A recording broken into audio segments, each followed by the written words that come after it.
ইফতার special কলিজা ঠান্ডা করার জন্য 2 ধরনের শরবতের রেসিপি আমি শেয়ার করছি। খেতে কিন্তু খুবই দুর্দান্ত হয়, একদম কম সময়ের মধ্যে খুব সহজভাবেই বানিয়ে নিতে পারেন। আসসালামু আলাইকুম গাইস, স্বপ্নাস কিচেনে সবাইকে স্বাগত।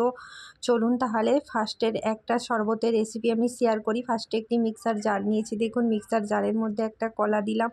কলাগুলো ঠিক এইভাবে পিস পিস করে আমি কেটে নিয়েছি। তারপর আমি আগে থেকে খেজুর থেকে দানাটা কিন্তু সরিয়ে নিয়েছিলাম, দেখুন ছাড়িয়ে রেখেছিলাম। খেজুর দিয়ে দিলাম, 4টা খেজুর দিয়ে দিলাম, আর 4 থেকে 5টা দিয়ে দিলাম কাজু বাদাম, আর এখানে দিয়ে দিলাম 1 গ্লাস দুধ। খুব ভালোভাবে ব্লেন্ড করে নিয়েছি দেখুন। তারপর একটা এখানে গ্লাস নিলাম, গ্লাসের মধ্যে শরবতটা আমি ঢেলে দিলাম। দেখুন এই শরবতটা আপনারা বাড়িতে একবার হলেও ট্রাই করবেন, খেতে কিন্তু খুবই দুর্দান্ত।